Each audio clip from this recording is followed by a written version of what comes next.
Hello everyone. घटना चक्र के इस सीरीज में गुप्त वंश के नेक्स्ट पार्ट से आइए हम शुरू करते हैं। 81 क्वेश्चन तक हो चुका था। 82वां क्वेश्चन है, महाभारत के लेखक पातंजलि जो है किसके समकालीन थे। तो जैसा कि आपको ये पता होगा कि शुंग वंश में एक राजा था, पुष्प मित्र शुंग। तो उनके शासनकाल के ये समकालीन थे और इसमें ऑप्शन होगा सी। और पुष्प मित्र शुंग का जो जो शासनकाल है वो आपका 184 से लेकर के 148 ईसा पूर्व का था। तो ये चीज आप लोग याद रखिएगा। अगला है, नव्य न्याय संप्रदाय स्कूल के संस्थापक कौन थे। तो इसमें जो है ये यूपी पीसीएस का क्वेश्चन है, तो आपको पता होगा कि थोड़ा सा डिस्प्यूटेड होता है। तो इसमें क्या है, इसमें ऑप्शन बी मतलब गंगेश और जो है उदयन दोनों हैं। तो इसमें क्या है, मतलब इसमें इसका एक्सप्लेनेशन ये है कि जो आपके मिथिला के जो आपके उदयन थे ये क्या थे। तो ये तर्क के ये प्रसिद्ध जो है तर्कवादी थे। कहाँ के थे, तो मिथिला के थे। इनको जो है उदयनाचार्य भी कहा जाता है। ये न्याय दर्शन, देखिए सांख्य दर्शन, न्याय दर्शन, ये दर्शन होते थे। तो ये अलग अलग टाइप के दर्शन होते थे। तो इसके ये जो है प्रख्यात जो है आपके विद्वान थे। और इनकी जो रचना थी उसका नाम था कुसुमांजलि। तो कौन थे ये, मतलब इन्होंने कुसुमांजलि की जो है रचना की थी ये उदयन ने। और इसको जो है कुसुमांजलि को ही नव्य न्याय दर्शन का जो है स्रोत माना जाता है। तो अगर आ जाए तो कुसुमांजलि जो है किसने लिखा है, तो इसमें आपको ये बताना पड़ेगा कि कुसुमांजलि जो है उदयन ने लिखा है। और ये जो है उसका मूल स्रोत भी माना जाता है। लेकिन जो बहुत सारे अपने विचारक हैं उनका ये कहना है कि उदयन को नव्य न्याय दर्शन, जबकि कुछ जो आपके विचारक हैं वो आपको गंगेश को मानते हैं जिन्होंने नव्य न्याय दर्शन को संग्रहित किया था, या इसका जो है इसका जो है संस्थापक थे।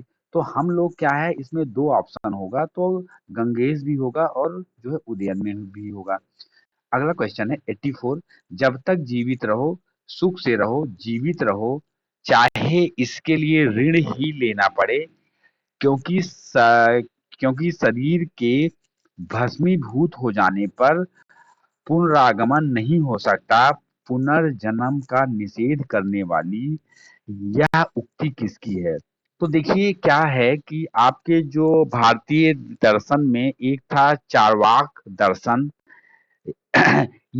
इनका क्या था, ये चार्वाक दर्शन जो है ये जड़वादी या भौतिकवादी विचारधारा का पोषक है। इस दर्शन का ये आदर्श है कि भैया जब तक रहो सुखी रहा मस्त रहा और उधार लेके घी पियो, क्योंकि देह भस्म हो जाने के बाद पुनर्जीवित नहीं होता।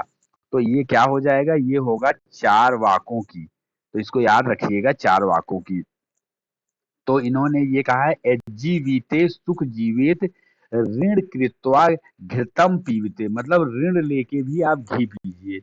तो आपका नेक्स्ट क्वेश्चन हो जाता है इस प्रकार, ऑप्शन डी होगा। नेक्स्ट क्वेश्चन होता है, केवल प्रत्यक्ष प्रमाण को कौन स्वीकार करता है। तो प्रत्यक्ष प्रमाण को चार्वाक धर्म जो है आपका मतलब स्वीकार करता है। तो क्या है कि भारतीय दर्शन में विभिन्न संप्रदायों के प्रमाणों की संख्या में पर्याप्त जो है आपका मतभेद है। और इसमें खासी चीज ये है कि बौद्ध और वैश्विक संप्रदाय जो है वो संप्रदाय प्रत्यक्ष तथा अनुमान केवल 2 प्रमाणों को स्वीकार करते हैं। जैन, सांख्य, योग और विशिष्ट द्वैत दर्शन इन दोनों के साथ शब्द प्रमाण को जोड़ देते हैं। न्याय, दार्शनिक, प्रत्यक्ष अनुमान, शब्द और उपमान चारों प्रमाणों को स्वीकार करते हैं। तो न्याय जो है वो क्या-क्या है? दार्शनिक, प्रत्यक्ष, अनुमान, शब्द और उपमान, ये चारों प्रमाणों को जो है स्वीकार करते हैं। प्रभाकर मीमांसा इन चारों प्रमाणों के साथ अर्थापत्ति को भी जोड़ देता है। जबकि आपकी एक भट्ट मीमांसा और अद्वैत वेदांत दर्शन में इन प्रमाणों के साथ अनुपलब्धि को भी प्रमाण माना जाता है। इन सब के विपरीत क्या है? चार्वाक दर्शन केवल प्रत्यक्ष प्रमाण को मानता है और अन्य प्रमाण को नहीं मानता है। मतलब अगर आपका ये शरीर है तो यही वो मानता है। इसीलिए वो कहता है मस्त रहो, उधार लेके जियो लेकिन जिंदगी जियो। अधोलिखित में से कौन एक चार्वाक के अनुसार सर्वोच्च मूल्य है? तो इसके अनुसार जो है काम जो है सर्वोच्च मूल्य है। तो इसमें क्या है? चार्वाक दर्शन ने भारतीय परंपरा में स्वीकृत 4 पुरुषार्थों में काम को परम पुरुषार्थ माना है। इसके अनुसार जो कर्म काम की पूर्ति करे या मनुष्य को सुख प्रदान करे वही उचित है। इसके अनुसार ये है कि जो अर्थ जो है सुख प्राप्ति का साधन है। इसका मतलब अर्थ मीन्स क्या हो गया? पैसा। उल्लेखनीय है कि जो है इसमें क्या है कि चार्वाक दर्शन में सुख को इंद्रिय सुख से जोड़ा जाता है। तो आते हैं नेक्स्ट क्वेश्चन में। नेक्स्ट क्वेश्चन है आपका चार्वाक दर्शन प्रणाली है। तो ये क्या है? ये आपकी लोकायत प्रणाली भी कहा जाता है। तो इसमें क्या हो जाएगा? इसमें आपका ऑप्शन ए हो जाएगा। अब क्या है इसमें, इसको समझ लेते हैं कि चार्वाक दर्शन जो है एक क्या है? भौतिकवाद दर्शन है। मतलब कि हम लोग जो देखते हैं वो दर्शन है, जिसे लोकायत के नाम से भी जाना जाता है। मतलब लोक प्लस आयत, अगर इसका आप संधि विच्छेद करेंगे तो वो हो जाता है लोकायत। इस दर्शन के जो प्रणेता हैं वो चार्वाक हैं। यह नास्तिक विचारधारा पर आधारित है। इसमें कोई मतलब भगवान को नहीं माना जाता है। यह दर्शन मात्र प्रत्यक्ष प्रमाण को माना जाता है। अब न्याय दर्शन को प्रचारित किया था, ये यूपी पीसीएस 2023 में भी आया था। अभी जो हमने दिया था उसमें आया था। तो इसमें हो जाएगा गौतम ने दिया था। तो आते हैं हम नेक्स्ट क्वेश्चन में। 89वें में आते हैं। तो आपका जो है क्या है कि न्याय दर्शन को का जो परिवर्तन है वो गौतम ने किया, जिन्हें अक्षपाद, अब गौतम को अक्षपाद भी कहा जाता है।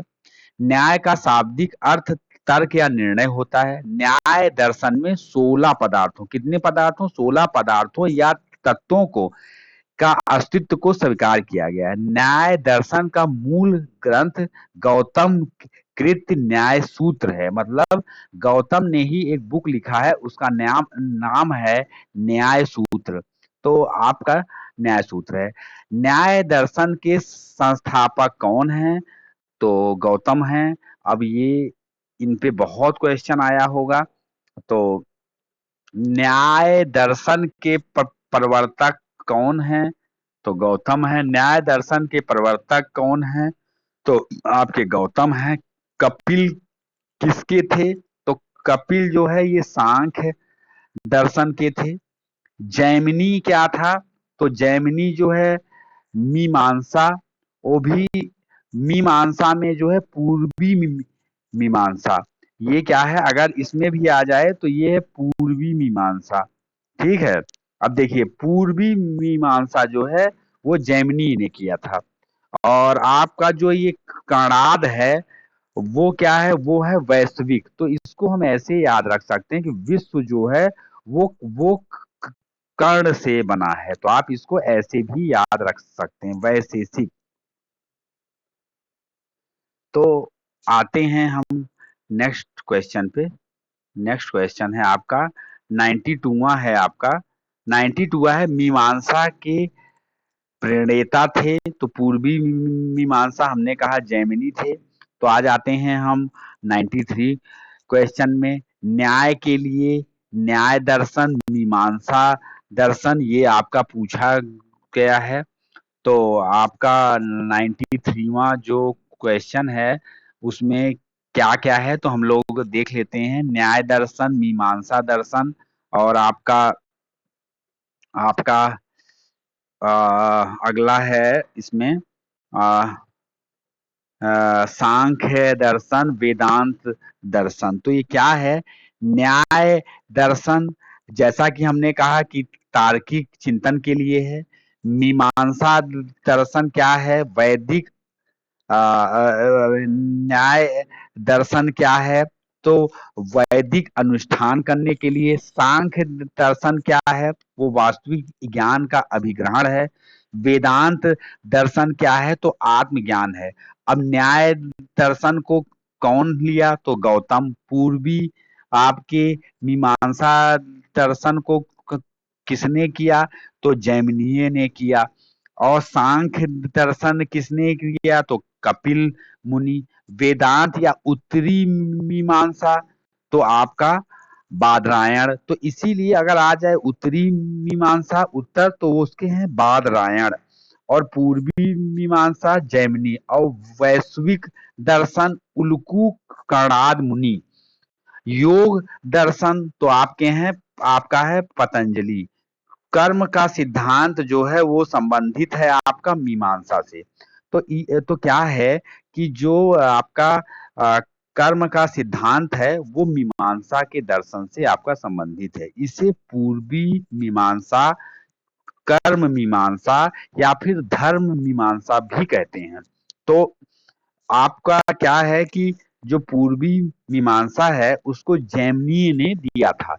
मीमांसा के प्रखर आचार्य कुमारिल भट्ट को, जिनकी गणना भारतीय दर्शन के मूर्धन आचारों में की जाती है, और उन जिन्होंने अपने प्रमुख तर्कों से बौद्ध धर्म तथा दर्शन का खंडन करके वैद्विक वैदिक धर्म तथा दर्शन की पुनः प्रतिष्ठा की।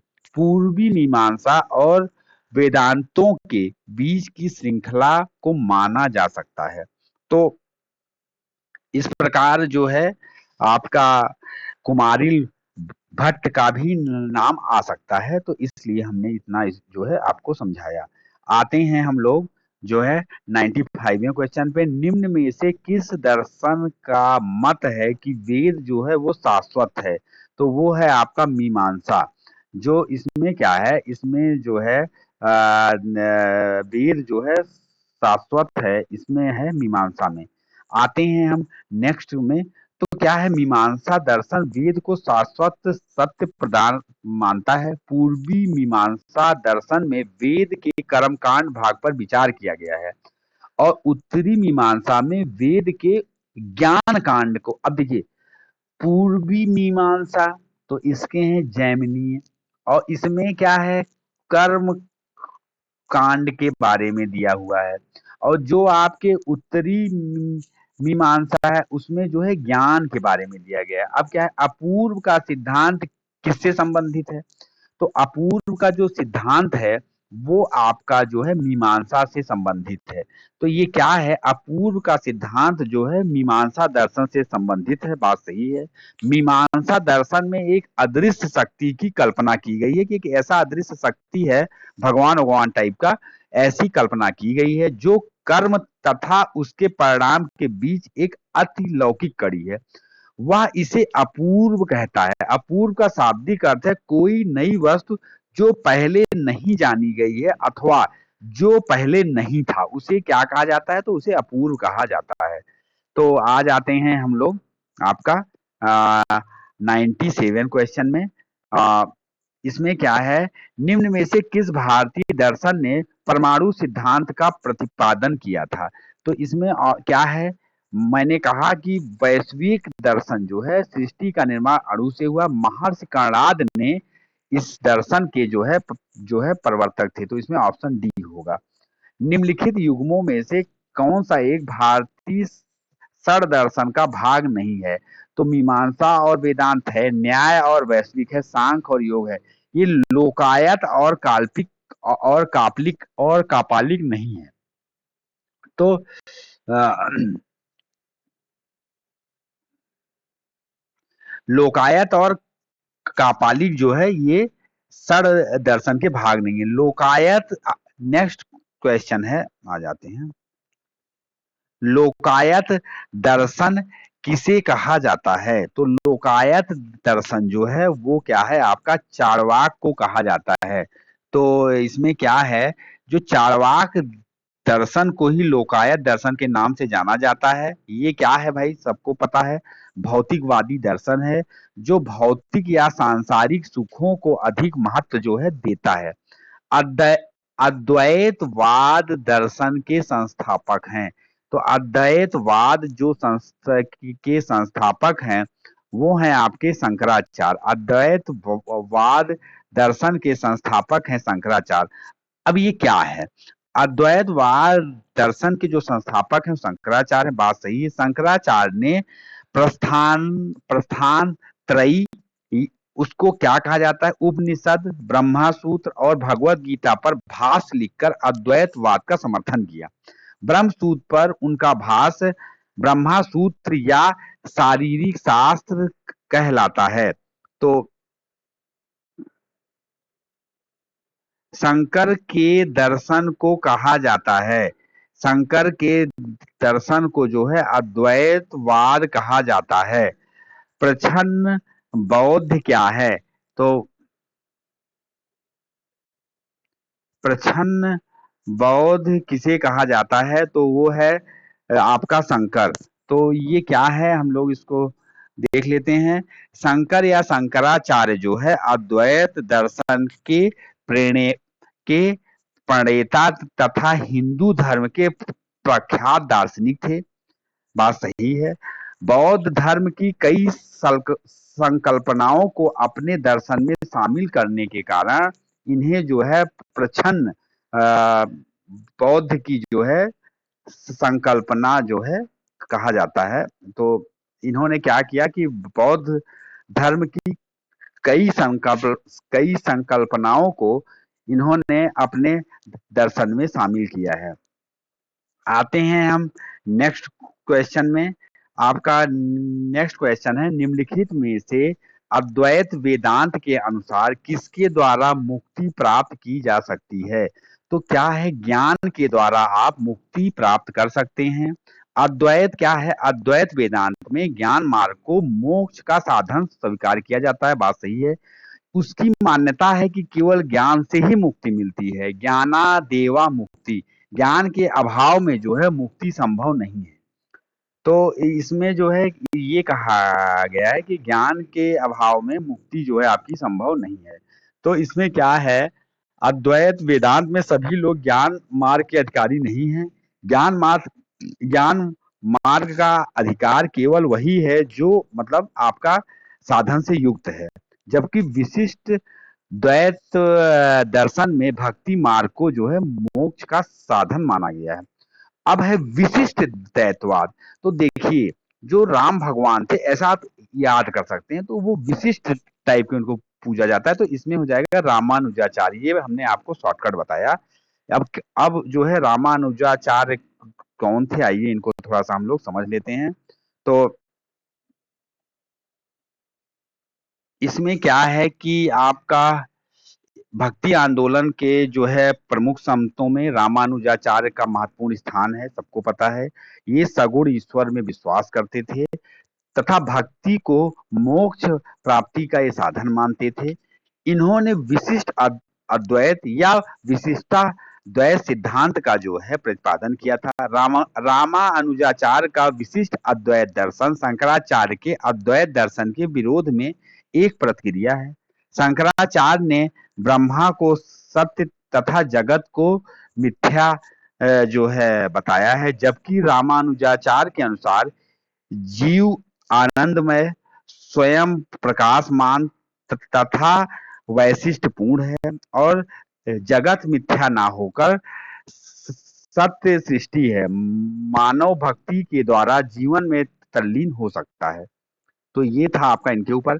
अब अगला क्वेश्चन है 105वां। निम्न में से किसका संबंध वेदांत दर्शन के साथ नहीं है? तो आपका ये जो शंकराचार्य हैं इनका है, रामानुजाचार्य का है, माधव का है, अभिनव गुप्त का नहीं है। इ- जो अभिनव गुप्त हैं इनकी मुख्य ख्याति तंत्र तथा इनकी जो मुख्य ख्याति है वो तंत्र तथा अलंकार शास्त्र के क्षेत्र में है। किसके क्षेत्र में है? अलंकार शास्त्र के क्षेत्र में है। अभी ये दर्शन के क्षेत्र में तर्क शास्त्र से जुड़े हुए थे। तो आइए एक और है, नेक्स्ट क्वेश्चन पे आ जाते हैं। बहुत अच्छा सेशन चलता हुआ। और इसमें क्या है, ये सावंतर है और समय की गणना है। विक्रम सावंतर, शक सावंतर, और आपका इसमें आ जाएगा आपका गुप्त सावंतर और आपका कलिश सावंतर। तो इसमें हम लोग देख लेते हैं। तो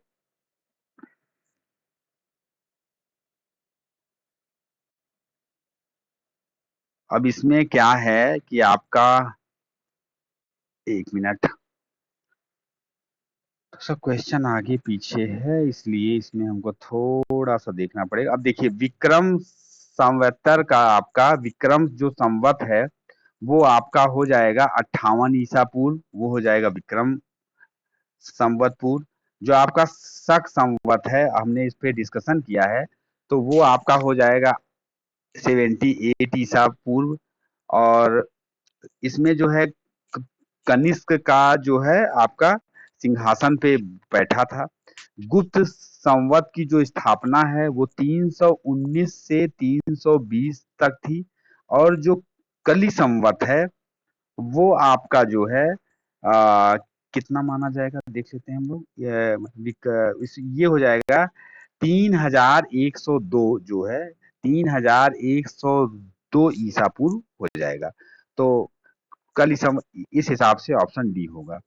तो आइए हम लोग और नेक्स्ट क्वेश्चन पे देख लेते हैं।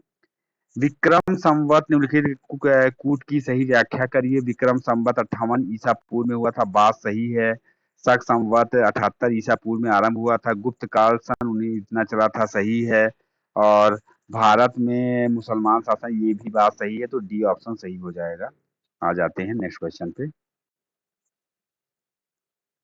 107 की जगह फिर आ जाते हैं 108 में।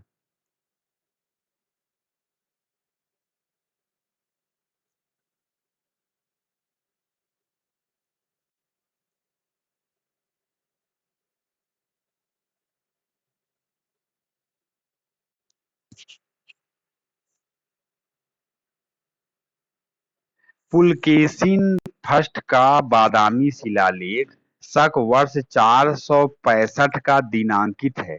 यदि इसे विक्रम संवत में दिनांकित करना है तो क्या करना पड़ेगा? तो आप क्या करेंगे? तो इसे विक्रम संवत में दिनांकित करना है। अब ये क्या है, शक संवत में जो है 465 में है, शक संवत में। तो इसमें आपको क्या है कि इसमें आपको पहले तो ये क्या है, ईसा शक संवत को, तो आपको इसमें जो है 58 जोड़ना पड़ेगा और 78 जोड़ना पड़ेगा। तो ये हो जाएगा 601 हो जाएगा। एक चालुक्य अभिलेख के अनुसार जो है आपका शक संवत का 556 ईसा पूर्व हुआ है, तो इसका तुल्य वर्ष है।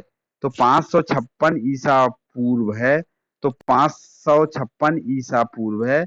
तो इसमें जो है आप 78 जोड़ देंगे तो आपका आ जाएगा 634। पुराणों के अनुसार जो है, पुराणों के अनुसार चंद्रवर्षीय शासकों का मूल स्थान था। तो चंद्रवर्षीय शासकों का जो मूल स्थान था वो था प्रतिष्ठानपुर। तो क्या है, पुराणों के अनुसार चंद्रवंश या सोमेश जो है क्षत्रिय वर्ण के 3 मूलों, इसके जो है और कौन से वंश थे, तो सूर्य वंश या अग्नि वंश थे।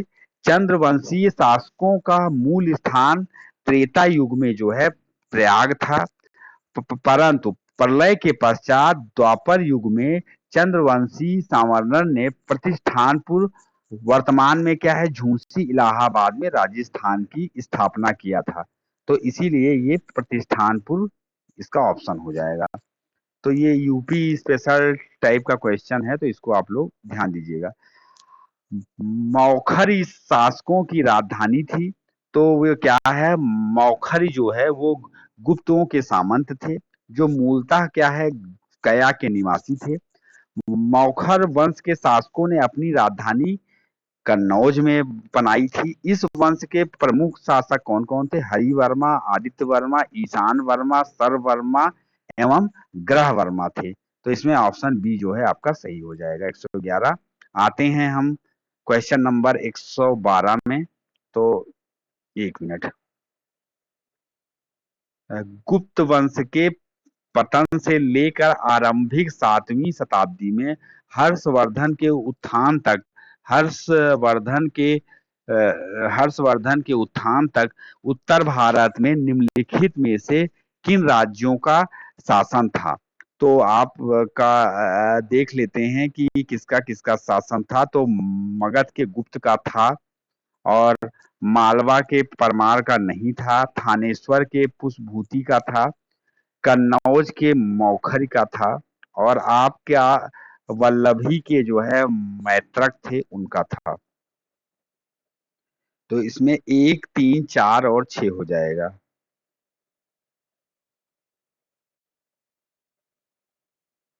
आते हैं हम नेक्स्ट क्वेश्चन पे।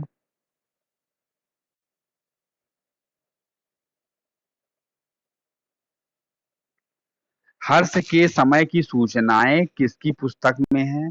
तो हर्ष के समय की जो आपकी इनके एक दरबारी कवि थे बाण भट्ट, की जो बुक है वो आपकी हर्ष चरित्र से प्राप्त होती है। इससे जुड़ी कुछ सूचनाएं जो है कल्हड़ कृति राज तरंगणी में भी मिलती है। कालिदास एवं हरिसेन की रचनाओं में हर्ष से संबंधित किसी भी सूचना का वर्णन नहीं मिलता है। तो हर्ष, तो इसमें क्या हो जाएगा, इसमें कल्हड़ हो जाएगा, क्योंकि ये लोग आते हैं। हर्ष चरित्र पुस्तक किसने लिखी? तो बाण भट्ट ने लिखी, ऑप्शन बी होगा। तो हर्ष चरित्र का क्या है कि रचना, यह वर्धन वंश के इतिहास का प्रमुख स्रोत है। इसमें लेखक अपने समकालीन शासक तथा अपने पूर्वजों के जो है जीवन वृत्त का वर्णन करता है। तो बात सही है। अब आ जाते हैं हम लोग, हर्ष के समय की राजधानी क्या थी? तो हर्ष के समय की राजधानी चीनी स्रोतों के हिसाब से कन्नौज थी। तो अब क्या था कि आपका जो हर्ष एवं राजश्री दोनों साथ साथ कन्नौज के सिंहासन पर बैठे थे। हर्ष ने अपनी राजधानी थानेश्वर से, पहले क्या थी, थानेश्वर थी, तो थानेश्वर से उन्होंने राज से कन्नौज स्थानांतरित की, ताकि वह राजश्री को प्रशासनिक कार्यों में पूरी सहायता प्रदान कर सके। यह हर्ष के विस्तृत साम्राज्य पर शासन करने के लिए उपयुक्त था। तो बात सही है। आ जाते हैं 116वें क्वेश्चन में। 116वां क्वेश्चन है, सम्राट हर्ष ने अपनी राजधानी थानेश्वर से कहाँ पे की? तो जो है वो उन्होंने कन्नौज पे की। सम्राट हर्षवर्धन ने 2 महान धार्मिक सम्मेलनों का आयोजन किया। तो वो क्या था? तो 2 महान धार्मिक आयोजन किया, एक वो है कन्नौज और प्रयाग में किया। तो इसमें क्या था कि अ, इसमें चीनी साक्ष्यों के अनुसार इस सभा में जो है 20 देशों के राजा अपने देश के जो है प्रसिद्ध ब्राह्मणों, श्रमणों, सैनिकों, राजपुरुषों आदि के साथ उपस्थित हुए थे। इस सभा की अध्यक्षता जो है ह्वेन ने किया था। साथ ही हर्ष के समय प्रति 5वें वर्ष प्रयाग के संगम क्षेत्र में एक समारोह का आयोजन किया जाता था, जिसे महामोक्ष परिषद कहा गया। ह्वेनसांग स्वयं छठे समारोह में उपस्थित था। इसमें 18 देशों के राजा जो है शामिल थे। तो कभी आ जाए कि इसमें कितने देश के राजा शामिल थे, तो इसमें 18 देश के राजा शामिल थे। उत्तर प्रदेश में स्थित वह स्थल जहाँ हर्षवर्धन ने बौद्ध महासम्मेलन का आयोजन किया था वो है प्रयाग। तो आ जाते हैं हम नेक्स्ट क्वेश्चन पे। नेक्स्ट क्वेश्चन है, नर्मदा नदी के तट पर सम्राट हर्ष के दक्षिणावर्त अग्रसेन को रोका था, तो क्या था? पुलकेशिन सेकंड ने इन्हें हरा दिया था। तो ये कहाँ पे लिखा है? ये होल प्रशस्ति में लिखा हुआ है। और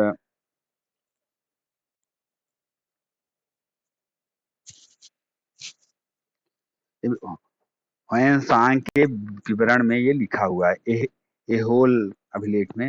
निम्नलिखित में से शासकों में से किसने हर्षवर्धन को पराजित किया था? वो है पुलकेशिन द्वितीय।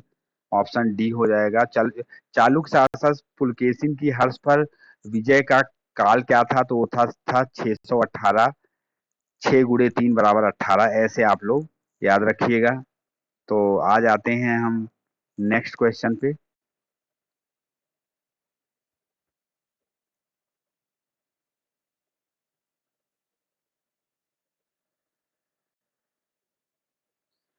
कवि बाण निवासी था, तो कहाँ का था? बाण भट्ट का जन्म जो है वो सोन नदी के किनारे अव्यवस्थित प्रथिकूटा नामक गांव में हुआ था। इनके पिता का नाम जो है चित्रभानु था। और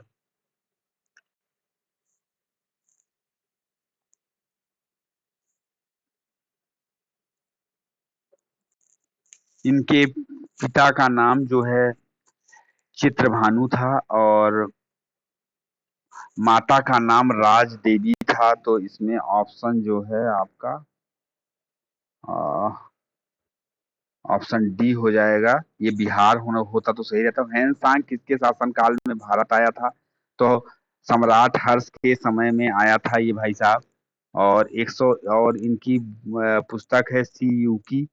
तो आ जाते हैं नेक्स्ट क्वेश्चन पे। 124वां, हर्षवर्धन के शासन काल में किस चीनी यात्री ने भारत की यात्रा किया था?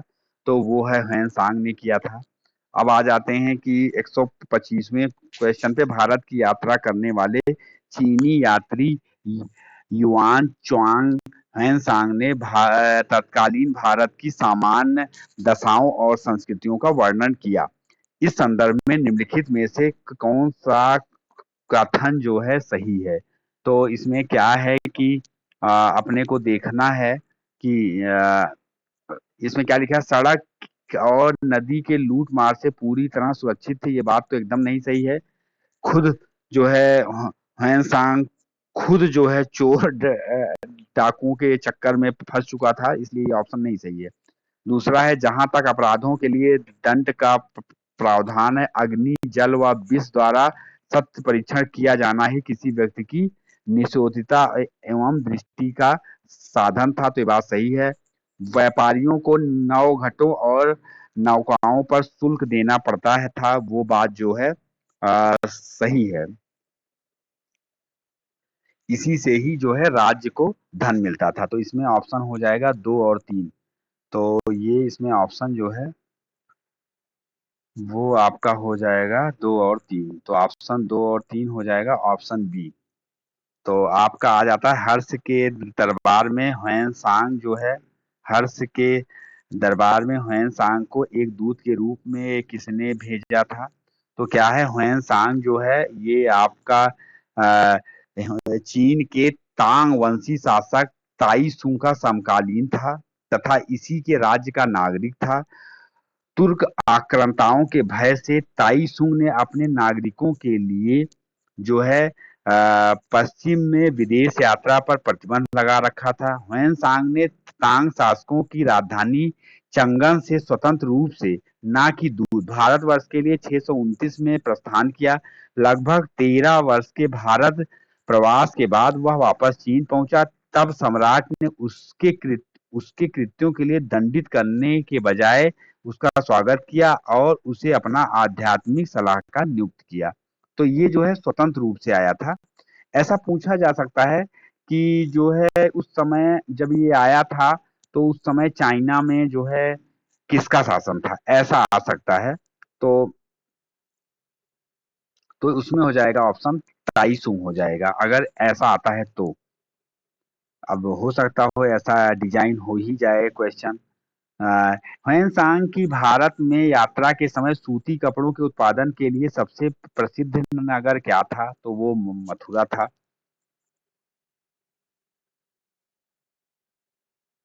और इसको क्या है, ह्वेनसांग जो आपका वाराणसी था वो रेशमी वस्त्रों के लिए प्रसिद्ध था। थानेश्वर की समृद्धि का कारण जो है व्यापार था। और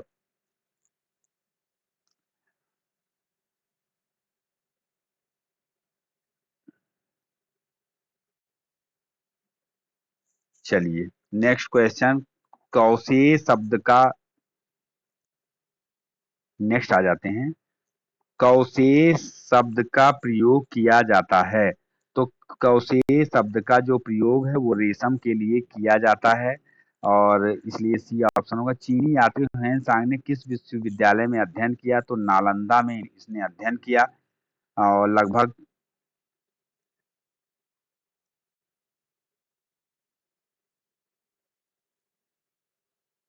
इसमें क्या है कि 637 ईस्वी में ह्वेनसांग नालंदा विश्वविद्यालय गया। इस समय यहाँ के कुलपति कौन थे? तो आचार्य शीलभद्र थे। लगभग 1.5 वर्ष तक नालंदा में निवास करके उसने योग शास्त्र का अध्ययन किया। इसके बाद वह बंगाल, उड़ीसा, धनकाट होता हुआ कांची पहुंचा। अपनी यात्रा के दूसरे दौर में ह्वेनसांग पुनः नालंदा आया और उसने वहां पर व्याख्यान दिया। आ जाते हैं नेक्स्ट में। आज भी भारत में ह्वेनसांग को याद करने का प्रमुख कारण है सी यूकी की रचना। इसकी एक बुक थी सी यूकी, उसी की रचना के कारण इसको जो है याद किया जाता है। चीनी यात्री जिसने भीन माल की यात्रा की थी उसका है ह्वेनसांग। तो ये क्या है? ह्वेनसांग ने भीन माल की यात्रा की। ह्वेनसांग सीयूकी नामक यात्रा विवरण निम्नलिखित में से किससे जुड़ा है? तो ह्वेनसांग से जुड़ा हुआ है। आते हैं हम नेक्स्ट क्वेश्चन पे।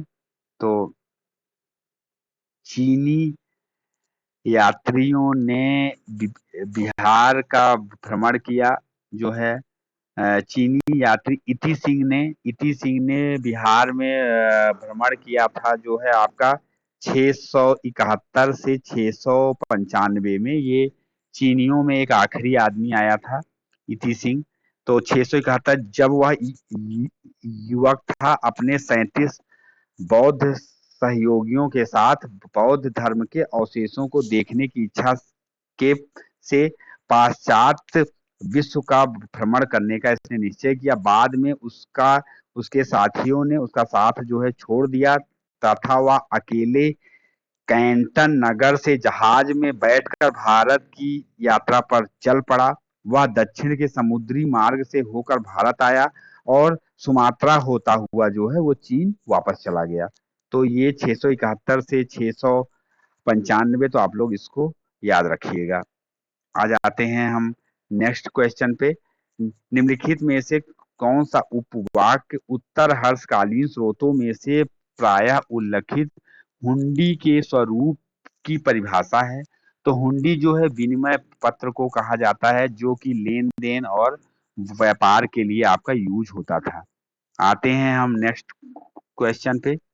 जो आपका नेक्स्ट क्वेश्चन है, चीनी लेखक भारत का उल्लेख किस नाम से करते हैं? तो भारत भारत का जो है प्राचीन चीनी लेखकों ने भारत का उल्लेख जो है इन तू इन तू तथा थियान तू। आप अब आप इसको इंग्लिश में लिख लीजिए, इन तू या थियान तू। थियान तू नाम से करते हैं, इंतु या तो थियानतु के नाम से करते हैं। तो ये आपका हो गया। आते हैं नेक्स्ट क्वेश्चन पे। नालंदा विश्वविद्यालय के विनाश का कारण था। तो जो है तुर्क आक्रमण के समय इसके विनाश का जो है कारण था। अ, भारत में सबसे प्राचीन विहार है वो है नालंदा। तो ऑप्शन से अगर हम चेक करेंगे तो सबसे प्राचीन विहार है नालंदा। आते हैं नेक्स्ट क्वेश्चन पे।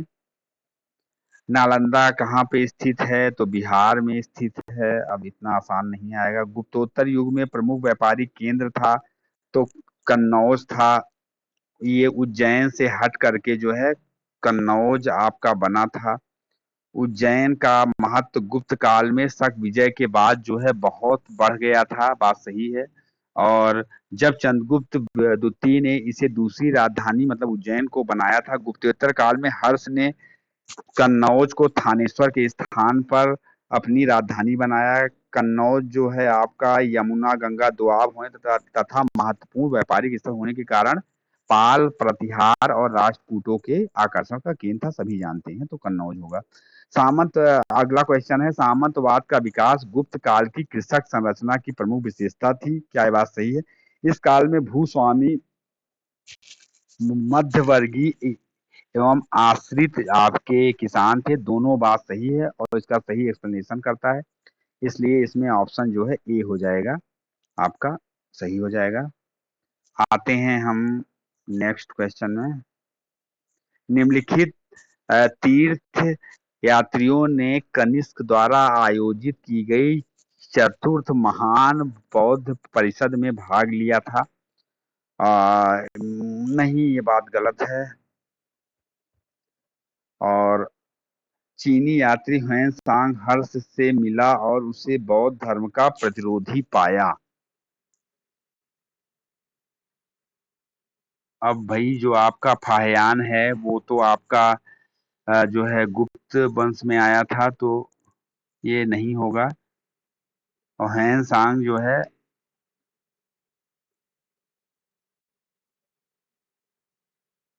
ह्वेन-सांग चूंकि खुद आपका महायान शाखा का आदमी था, तो ये बात गलत है। आ जाते हैं नेक्स्ट क्वेश्चन पे। एक मिनट। 142वां क्वेश्चन। तो ये क्या है? ये जोड़ा बिठाना है, तो फाहियान का काल कब था? फाहियान के भारत भ्रमण का जो आपका वर्णन है, अब ये क्वेश्चन क्या है भाई साहब, गलत है। तो ये होगा 402 से 412। और ह्वेन-सांग के भारत भ्रमण का है 629 से 645, तो बात सही है। कौन सा सही सुमेलित है? ये बात सही है। आपका इति सिंह का है 671 से 695, जबकि अल मसूदी का है 915 से लेके 16 तक। तो आप लोग इसको याद रखिएगा।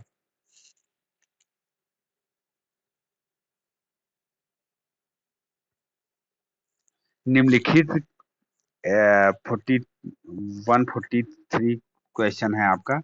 निम्नलिखित कथनों पे विचार कीजिए तथा नीचे दिए गए कूट में सही उत्तर को चुनिए। तो क्या है कि मुल्तान के सूर्य मंदिर का उल्लेख ह्वेन-सांग, अबू जदई, अल मसूदी तथा अल बरूनी ने किया है। एक तो ये है, ये जो है मुल्तान के सूर्य मंदिर का उल्लेख ह्वेन-सांग, आबू जदई तथा जो है अलमसूदी दोनों ने किया है, ये बात सही है। संबापुर यागोत्सव सूर्य पूजा से संबंधित है, ये भी ऑप्शन सही है, तो ऑप्शन सी हो जाएगा। तो आते हैं नेक्स्ट क्वेश्चन पे।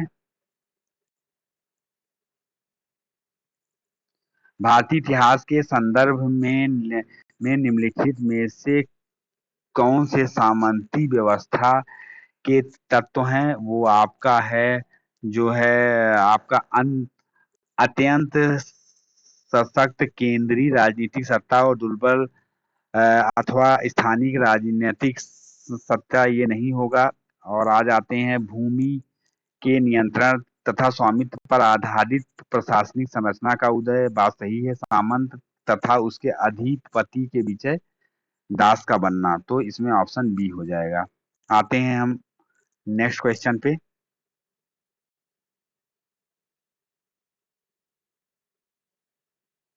नेक्स्ट क्वेश्चन पे आ जाते हैं भाई साहब। नेक्स्ट क्वेश्चन पे आ जाते हैं, एक मिनट रुक जाइए, बताता हूँ।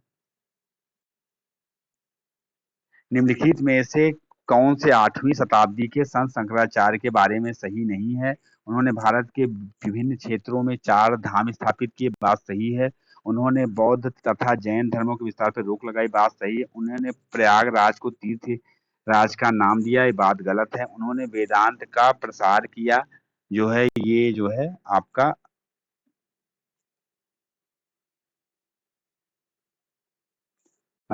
ये बात सही है। अगला है आदि शंकराचार्य जो बाद में शंकराचार्य बने। एक मिनट।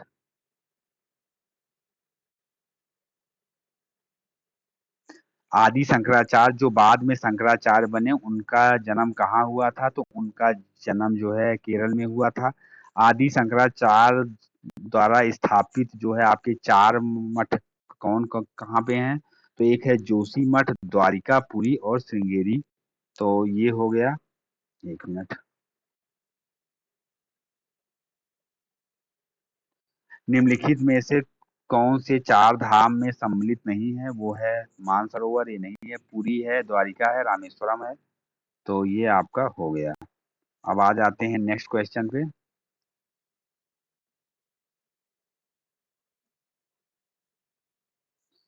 निम्नलिखित जोड़ों में कौन जोड़ा सुमेलित नहीं है? तो इसमें जो है हरिसेन जो है प्रयाग प्रशस्त, ये रवि कीर्ति पुलकेशिन सेकंड का है, ये सही है। भवभूति कन्नौज के एसो वर्मन का, बात सही है। ये हरिसेन जो है, हरिसेन आपका प्रयाग प्रशस्ति का रचयिता है। ये समुद्र गुप्त के समय का है। और दंडी जो है आपका अ, हर्ष का दरबारी कवि था बाण भट्ट। तो अगर यहाँ बाण भट्ट होता तो सही रहता हरिसेन की जगह। बाण भट्ट आते हैं। और दंडी जो है वो नरसिंह वर्मन के समय का था। आइए हम लोग देख लेते हैं नेक्स्ट क्वेश्चन पे। तो नेक्स्ट क्वेश्चन क्या है, देख लेते हैं। हाँ। आ, आमिर खुसरो, आमिर खुसरो जो है ये आपके अलाउद्दीन खिलजी के समय का है। और कालिदास जो है आपका कालिदास जो है चंद्रगुप्त सेकंड का है। हरिसेन जो है आपके समुद्रगुप्त का है, प्रयाग प्रशस्ति की रचना किया है। बाण भट्ट जो है हर्षवर्धन के समय का है, इसलिए ऑप्शन बी जो है सही होगा। 4 1 2 3। तो आते हैं हम नेक्स्ट क्वेश्चन में।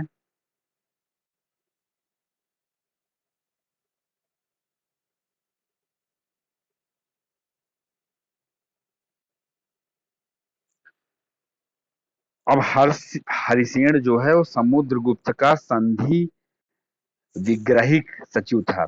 अब ये क्या है आप देख लेते हैं। भोज, दुर्गावती, समुद्रगुप्त, ये सब कहाँ के राजा थे? हम लोग इसको देख लेते हैं। 151वां क्वेश्चन है इसका। भोज जो है वो आपका धार का था।